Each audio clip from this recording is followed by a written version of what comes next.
পয়লা বৈশাখ তো কয়েকদিন আগেই চলে গেল, কিন্তু আপনাদের সাথে এই মেলার ভিডিওটা শেয়ার করা হয়নি। যেহেতু আমিও ব্যস্ত ছিলাম কাজের মধ্যে, এই জন্য আর শেয়ার করা হয়নি। আমাদের জেলায় তো পয়লা বৈশাখে মেলা হতো, তো বিগত কয়েক বছর তো কোথাও হয়নি, আজকে আবার অনেক বছর পরে হলো। তো সবাই এখানে মেলায় চলে এসেছি, আর অনেক ভিড় ছিল। রাত বাজে ৮টা। আজকে মেলায় আসার ইচ্ছাটা ছিল না, তারপরও আমার হাজবেন্ড যেহেতু বলল মেলায় যেতে বারবার, আমার মেয়েটাও কিন্তু ঘুরতে পছন্দ করে, যার জন্য ওকে নিয়ে বের হয়েছি। কিন্তু রাত ৮টা বেজে গেছে তারপরে বের হয়েছি।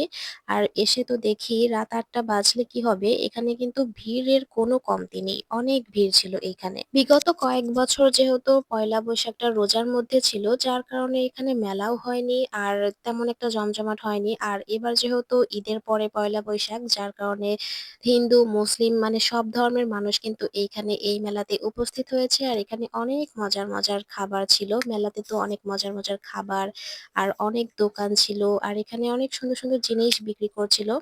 তো কেউ কেনাকাটা করছিল। আমি আসলে কোনো কিছু কেনাকাটা করিনি। আমি সবকিছু মানে দেখছিলাম ঘুরে, ঘুরে। আর এতটাই ভিড় ছিল যে ভিডিও করতে পারছিলাম না। আমাদের রাজবাড়ির এই জায়গাটিকে হচ্ছে রেলের মাঠ বলা হয়। আর এই রেলের মাঠে প্রতি বছরে কিন্তু অনেক রকমের মেলা হয়। আর মেলাতে কিন্তু অনেক স্টল হয়। চারপাশে মানে পুরো মাঠ জুড়েই স্টলের শেষ নেই। একেকটা একেক রকমের দোকান, জামাকাপড়, থ্রি পিস, কসমেটিক্স আরো অন্যান্য শোপিস সবকিছু মিলিয়ে অনেক দোকান থাকে। তাছাড়া খাবারের কথা তো বললামই না, খাবারের তো কোনো শেষ নেই। খাবারের দোকান একটার পর একটা সারা মাঠ জুড়েই ফুচকা, চটপটি, পাঁপড় আর অন্যান্য অনেক কিছু উঠেছে।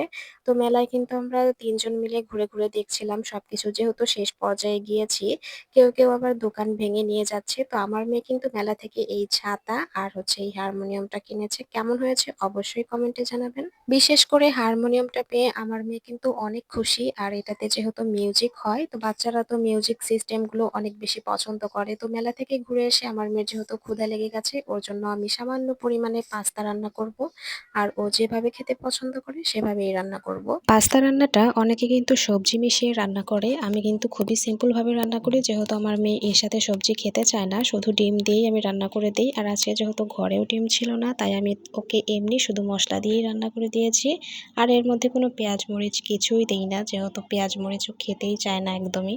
তো যেভাবে বাচ্চারা খেতে চায় সেভাবেই তাকে খাওয়ানো উচিত। আজকে কিন্তু রান্না বান্নাও ঝামেলাও কম ছিল। আর যেহেতু এই ভিডিওটা পয়লা বৈশাখের ভিডিও ছিল, তো ওই দিনে কিন্তু আমরা পান্তা ইলিশ খাইনি। আমরা জাস্ট গরুর মাংস রান্না করেছিলাম দুপুরের জন্য আর সাদা সাদা ভাত। আমরা যেহেতু মুসলিম হয়ে পয়লা বৈশাখ নিয়ে এত মাতামাতি আমার কাছে অতটাও ভালো লাগে না, যার কারণে আমি এতটা উদযাপন নিয়ে ব্যস্ত হইনি।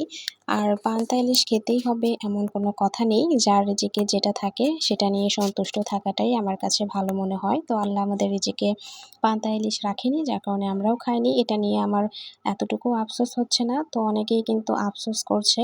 তো যাই হোক, আমার পাস্তা রান্নাটা কিন্তু হয়ে গিয়েছে। আমি এখন আমার মেয়েকে খাওয়াতে চলে যাব। আজকে ভিডিওটি এ পর্যন্তই শেয়ার করলাম। সবাই ভালো থাকবেন। আল্লাহ হাফেজ।